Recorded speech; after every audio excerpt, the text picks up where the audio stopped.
Fala meu povo, mais um vídeo aqui no canal Eldino. Nesse vídeo vamos estar falando aí sobre renda variável. O que é renda variável, né? Renda variável, como eu havia dito também no último vídeo sobre renda fixa, é muito literal. É um tipo de investimento que varia. E ele varia bastante. Claro, vou estar explicando nesse vídeo aqui os motivos e os tipos de renda variável que nós temos. Apesar de termos vários tipos de renda variável, neste vídeo vou estar citando apenas dois: as ações e os fundos imobiliários. Vamos lá. Então, vou estar começando a falar sobre ações, né? O que são ações? Ações são uma pequena parte do capital social da empresa. Ao estar investindo em ações, você também se torna sócio daquela empresa. Passa a participar dos lucros e também dos prejuízos dessa mesma empresa. Claro, o seu capital vai se valorizar com os lucros crescentes da empresa e vai diminuir com os prejuízos da empresa também. Toda ação possui um código. Esse código ele é formado por 4 letras e um número, né? Por exemplo, o código da ação da Petrobras é PETR4 e PETR3. O motivo delas terminarem com o código de final 4 e de final 3 são porque existem dois tipos de ações para cada empresa. Existem as ações preferenciais e as ações ordinárias. As ações ordinárias elas dão direito ao voto na Assembleia Geral das Empresas, né? Que é discutido diversas políticas da empresa e diversas outras coisas que não convém falar aqui nesse vídeo ainda.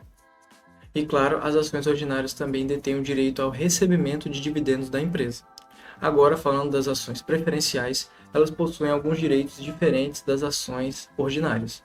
O primeiro deles é o recebimento de dividendos possui uma taxa a mais. Alguém que possui uma ação ordinária e vai receber R$ 1 de dividendos é diferente de alguém que possui uma ação preferencial. Essa pessoa receberia R$ 1 e mais alguma coisinha de dividendos, seria um valor maior. Também é a primeira a receber esses dividendos, também é a primeira a receber compensações caso a empresa decrete falências. Claro, também há a sua desvantagem. A desvantagem é que o acionista não vai poder votar nas assembleias gerais da empresa. Ah, então é melhor investir somente em ações preferenciais?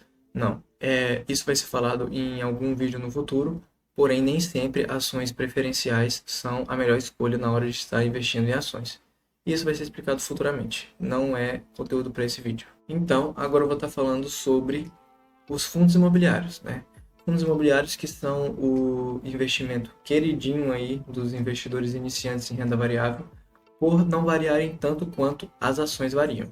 Os fundos imobiliários são uma comunhão de recursos que são alocados para serem investidos no mercado imobiliário. Esses investimentos eles retornam frutos como aluguéis de empreendimentos imobiliários, como shoppings, galpões logísticos, entre outros. O que acontece? Esses locais onde estão investido esse capital pagam um valor de volta para esse fundo imobiliário.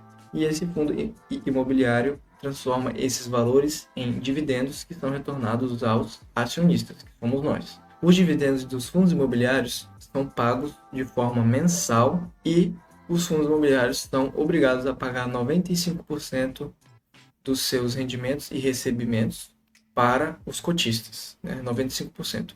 O que também dá uma margem muito pequena para que os fundos imobiliários cresçam. Logo, está aí o motivo, né, das cotas não se valorizarem tanto, nem variarem tanto para baixo também. Claro, existem vários tipos de fundos imobiliários. Eu vou estar explicando aqui rapidinho alguns deles. Existem os fundos de fundos, que são fundos imobiliários que investem em outros fundos imobiliários. Existem os fundos de shoppings, que investem em shoppings, né? É bem literal. Fundos de galpões logísticos e fundos do agronegócio. Existem também os fundos de papel, que são os fundos que possuem uma maior volatilidade no mercado. Esses fundos eles investem em dívidas. Eles emprestam dinheiro a juros altíssimos para empreendimentos, agronegócio, empresa, entre outros. E correm o risco dessas empresas e desses lugares onde emprestaram esse dinheiro não pagarem. Tá aí também uma crise que tem acontecido com os fundos de papel, que algumas empresas não conseguiram pagar essas dívidas em dia, e aí o cotista foi muito prejudicado.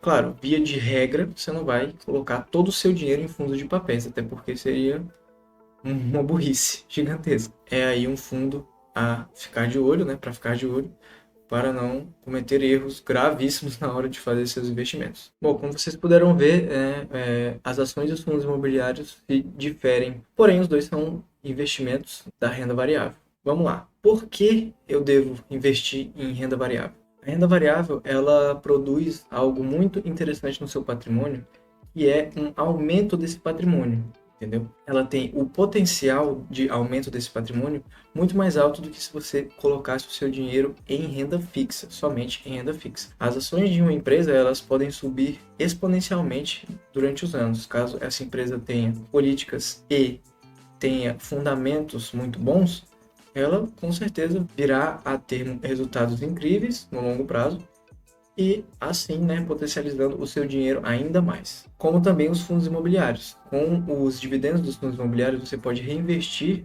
esses valores e assim receber mais dividendos todo mês, criando assim uma bola de neve que vai potencializar o aumento do seu patrimônio no longo prazo. Por exemplo, digamos que você receba R$ 400 de dividendos esse mês, com um investimento de R$ 40.000, né? Tendo fundos que rendem pelo menos 1% ao mês, você vai reinvestir esses R$ 400 nesse mês e no mês seguinte você vai receber as cotas de R$ 40.000 mais R$ 400, ou seja, de R$ 40.400, entendeu? Assim essa bola de neve vai se multiplicando até se tornar um valor muito maior. E esse é um dos principais motivos a se investir em renda variável. O segundo motivo que eu vou estar aqui citando nesse vídeo é a diversificação da carteira. Não adianta você estar investindo somente em renda fixa na sua carteira, pois a renda fixa pode se encontrar em um patamar muito mais baixo do que o atual no futuro. Logo, podemos chegar na conclusão de que o investimento ideal é a diversificação da sua carteira, tanto em renda fixa quanto em renda variável. Mas claro, como eu disse anteriormente, né, no início desse vídeo, a renda variável ela tende a variar muito, principalmente na parte das ações.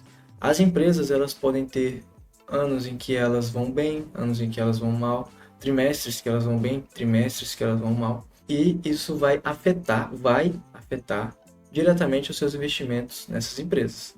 Por exemplo, a Irani, que é uma empresa de papel e celulose que eu tenho investido ultimamente, não obteve um resultado tão bom no seu primeiro trimestre de 2023. Né? Comparado ao ano anterior, ela teve uma diminuição nos seus lucros. Na hora que esses resultados foram divulgados, o valor dessa cota ele caiu. Isso vai acontecer com qualquer empresa. Se a empresa foi boa no ano passado, ou foi média, ou até ruim, se ela for pior no ano seguinte ou no trimestre seguinte, pode ter certeza que as cotas dessa empresa vão cair de valor e o seu patrimônio será desvalorizado. A renda variável necessita de um perfil de investidor mais arrojado e não mais conservador, que não aguenta ver o seu capital variando.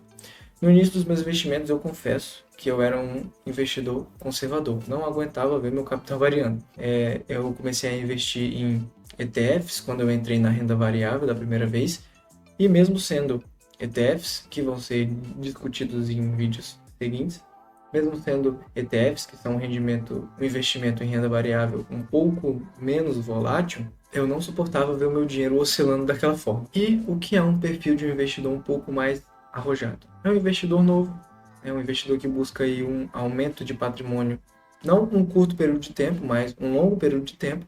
Porém, mesmo sendo um longo período de tempo, ele iria, né, conseguir aguentar ver o patrimônio dele variando para cima e para baixo, conforme os anos vão se passando.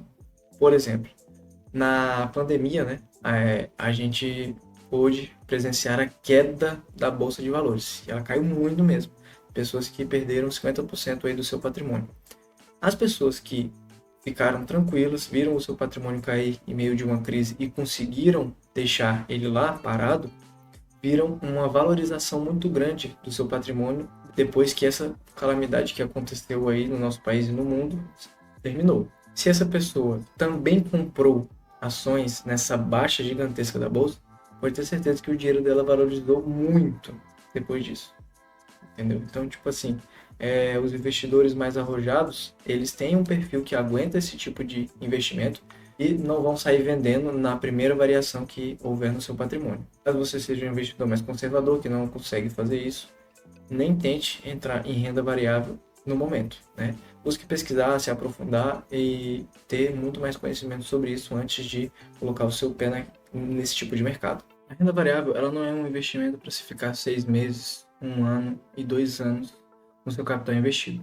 Ela é um tipo de investimento que você precisa ficar um período muito maior de tempo para conseguir o retorno esperado, pois as empresas elas oscilam, elas variam e você não vai ver esse crescimento de capital investido em um curto prazo, em 6 meses, 1 ano ou até 5 anos. Você pode ver esse retorno vindo daqui 10 anos, né? Esse investimento exponencial que você vai ter feito, que você vai fazendo ao longo do tempo, ele pode fazer uma diferença durante daqui 10 anos, mas não em 1 ano e não em 6 meses. E por que isso? Uma empresa ela não cresce do dia para a noite. Você não vai acordar e você vai ver uma ação da empresa que você investe subindo 100% em um dia, por exemplo. Você pode ver ela subindo 100%, sim, mas em 5 anos, em 10 anos, entende? E é isso que eu queria falar nessa parte aqui do vídeo. A renda variável é um investimento para o longo prazo. Não se esqueça disso quando for colocar o seu dinheiro na renda variável. Pelo amor de Deus. Vou estar entrando aí em mais detalhes com relação a esse investimento voltado mais para o longo prazo, né? Mas todo investimento aí também deve seguir o seu objetivo, né? Você também não vai colocar todo o seu dinheiro em renda variável buscando uma rentabilidade maior, quando o seu objetivo é construir uma casa ou comprar uma casa daqui 5 anos, talvez 3 anos, entendeu? Então, os seus investimentos também devem estar alinhados com os seus objetivos. Meu objetivo hoje em dia, né? Eu tenho 21 anos, não tenho muita coisa ainda, né? E o meu objetivo com os meus investimentos atualmente é potencializar o meu patrimônio, aumentar esse patrimônio. Por isso que minha carteira conta com mais renda variável do que renda fixa. Atualmente conta aí com 70% em renda variável, né, sendo 45% em renda em ações e o restante em fundos imobiliários e o resto ainda, 30% em renda fixa. Essa minha carteira ela é voltada para o crescimento e a potencialização do meu patrimônio no longo prazo, né? Porque eu estou buscando aí um tempo de investimento superior a 10 anos, entende? Por isso eu foco muito mais em renda variável. Se você tem o objetivo de construir algo, realizar um sonho em um prazo menor do que esse tempo, pode tirar no cavalinho da chuva que não vai dar certo você investir em renda variável para alcançar esse objetivo, tá? Você pode colocar esse objetivo em segundo plano, focar nisso, né, também, nessa potencialização de capital. E lá na frente, quando você vê que seu capital aí multiplicou várias vezes, né, ou rendeu muito, aí você pode utilizar. Porém, caso você esteja com essa ideia aí para 5 anos, 2 anos, 3 anos, não vai dar certo. Não faça isso. Não pense que renda variável e ações são para curto prazo. Isso vai ser explicado em alguns outros vídeos que eu vou estar lançando aqui no canal, muito mais a fundo. Porém, o que eu tinha para dizer nessa parte é isso mesmo. Tenha ciência disso quando você vai estar entrando em renda variável. Tudo bem? Antes eu investia somente em renda fixa, né? Por causa desse medo aí gigantesco que eu tinha de renda variável, né? O meu perfil de investidor ele era muito conservador, né, no início. Tinha muito medo de colocar meu dinheiro em renda variável e quando eu coloquei pela primeira vez, não deu certo. Ele variou muito e eu não estava pronto para fazer aquilo. Mesmo assim eu fiz, foi uma tentativa, depois eu vendi tudo e botei tudo em renda fixa. Depois desse dinheiro que eu coloquei em renda fixa, eu vi que meus investimentos não iam conseguir uma rentabilidade tão grande quanto eu queria e quanto aos meus objetivos. Então eu pesquisei, vi vídeos, né, li coisas que estavam publicadas em sites relacionados a investimentos, entre outros. E quando eu consegui um conhecimento, né, considerável, eu entrei nesse mundo da renda variável. Comprei ações, comprei fundos imobiliários, e isso não faz muito tempo. Então eu queria contar aí, né, que o seu perfil de investidor ele pode mudar com o tempo, assim como aconteceu comigo. E hoje em dia estou aí investindo em ações. Hoje em dia, em poucos meses, eu acredito que já consigo ver que as empresas que eu escolhi foram certas, foram as empresas certas, né? Minha carteira aí já está um pouco valorizada e faz pouco tempo que eu entrei na renda variável, né? Então, pode-se dizer que os frutos desses estudos e desse tempo que eu demorei para entrar em renda variável foi muito bom. Eu recomendo isso a todo mundo que está vendo esse vídeo. Eu vou estar postando muito mais conteúdo aqui no canal. Recomendo, inclusive, assistir a outros canais, né? Vou estar recomendando alguns canais aí no meu canal ao longo do tempo. E é isso. Conhecimento é tudo. Aqui é o Dino. E esse é o final de mais um vídeo. Valeu!